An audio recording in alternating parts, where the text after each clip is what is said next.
Assalamualaikum warahmanallahi wabarakatuh. Izinkan dahulu di sini saya untuk berkenalan. Nama saya Muhammad F. Andika dari Prodi Sistem Farmasi. Saya di sini akan memaparkan ujian akhir semester dari mata kuliah Dasar Manajemen dan Bisnis.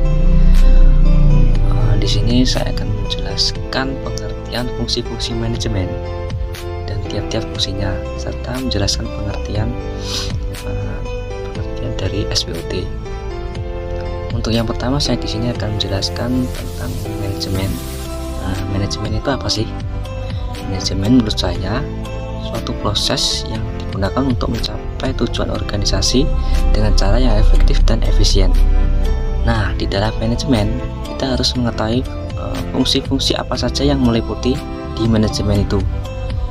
Yang pertama ada planning atau bahasa Indonesianya perencanaan. Planning itu menurut saya merumuskan tujuan organisasi dan menentukan tindakan yang perlu dilakukan untuk mencapainya. Yang kedua ada organizing atau bahasa Indonesianya organisasi, menentukan struktur organisasi dan mengalokasikan sumber daya yang diperlukan untuk mencapai tujuan. Nah, yang ketiga ada actuating. Actuating itu memimpin dan mengelola orang-orang dalam organisasi agar bekerja sesuai dengan rencana yang telah ditetapkan. Jadi semisal kita dirujuk menjadi pemimpin, kita harus bisa mengelola orang-orang agar dapat bekerja sesuai dengan rencana yang telah ditetapkan oleh kita.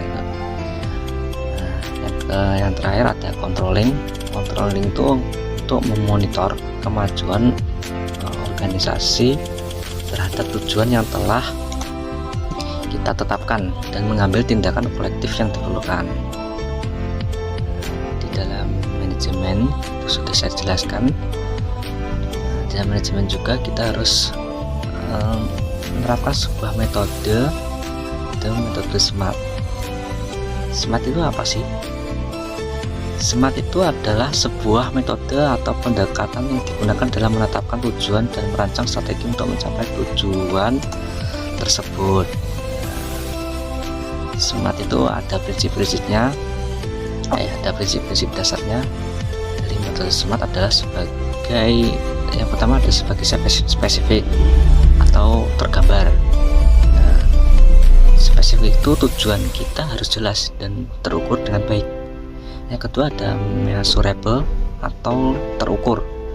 Nah, tujuan kita itu harus dapat diukur secara jelas gitu. Arti dari measurable. Dan yang ketiga ada attainable, bahasa Indonesianya dapat dicapai ya. Itu tujuan kita harus dapat dicapai dengan usaha yang realistis. Dan yang terakhir ada relevan. Nah, relevan itu apa sih? Relevan itu tujuan harus relevan dengan situasi dan kondisi saat ini gitu loh. Ada satu lagi yang terakhir itu kalau nggak salah tempon atau bahasa Indonesianya terbatas waktu. Nah, tempon itu tujuan harus memiliki batas waktu yang jelas itu. Kita harus bisa manajemen waktu dan harus jelas itu. Metode SMART itu sangat bermanfaat dalam membantu individu atau kelompok ya, terutama menetapkan tujuan yang jelas dan merancang strategi untuk mencapai dengan efektif. Itu adalah pengertian tentang SMART ya. Selanjutnya saya akan menjelaskan tentang SWOT di dalam yang saya ketahui ya. SWOT adalah singkatan dari strength. Strength itu kekuatan. Yang kedua ada opportunity dan yang ketiga ada threat. Nah, di sini saya akan menjelaskan SWOT itu apa saja sih. SWOT itu merupakan suatu teknis analisis yang digunakan untuk mengevaluasi kekuatan atau sejenis strength tadi ya yang saya sebutkan pertama. Yang kedua ada kelemahan, weakness, dan yang ketiga ada peluang atau sejenis opportunity. Dan ancaman, yang terakhir ada ancaman atau threat ya. Ancaman itu dari suatu perusahaan atau organisasi. Nah, ancaman dari suatu perusahaan atau organisasi. Nah, analisis SWOT bertujuan itu untuk mengidentifikasi faktor-faktor internal dan eksternal yang mempengaruhi keberhasilan suatu perusahaan atau organisasi.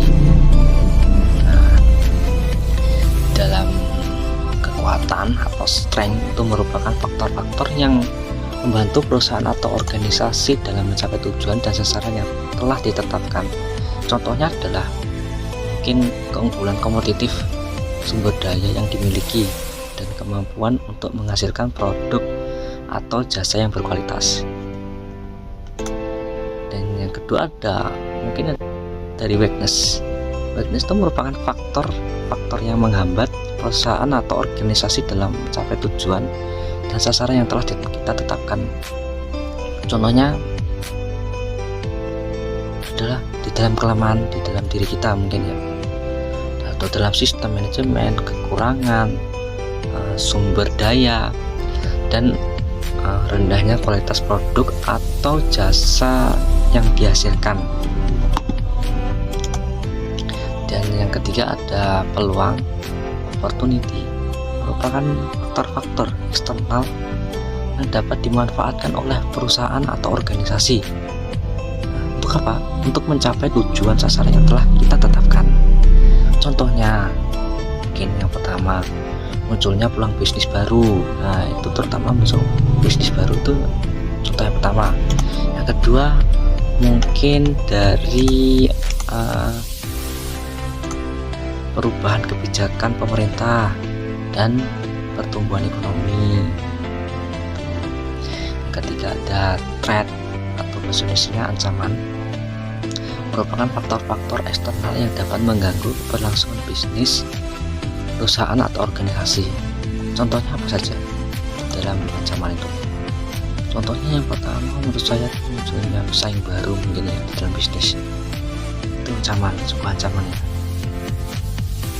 Kedua, perubahan kebijakan pemerintah itu juga merupakan ancaman. Dan yang ketiga, turunnya permintaan akan produk atau jasa yang dihasilkan. Itu merupakan sebuah ancaman juga. Nah, analisis SWOT itu dapat digunakan oleh perusahaan atau organisasi untuk menentukan strategi yang tepat. Kenapa? Kan kok tepat? Serta dapat memperkuat posisi mereka di pasar. Kenapa? Dengan melakukan analisis SWOT atau SWOT, perusahaan atau organisasi dapat memahami situasi internal dan eksternal yang ada serta membuat rencana kita atau aksi yang tepat untuk mengatasi kelemahan dan mengoptimalkan kekuatan serta peluang yang ada. Jadi di dalam organisasi kita harus menerapkan manajemen itu perlu, dan manajemen apapun itu kita perlu dilakukan. Kita harus tidak manajemen saja, serta lainnya ada SMART, ada SWOT. Nah, kalau kita lakukan semua bersama, insya Allah kita lancar dalam mengerjakan sesuatu yang kita capai. Nah, itu tadi penjelasan dari saya ya, kurang lebih seperti itu. Jika kekurangan tata bicara saya atau kekurangan pengertian atau ada salah kata, saya mohon maaf karena di sini saya masih belajar. Dan itu tadi sedikit pengertian dari saya. Jika ada salah, saya mohon maaf yang sebesar-besarnya. Selamat siang, terima kasih. Wassalamualaikum warahmatullahi wabarakatuh.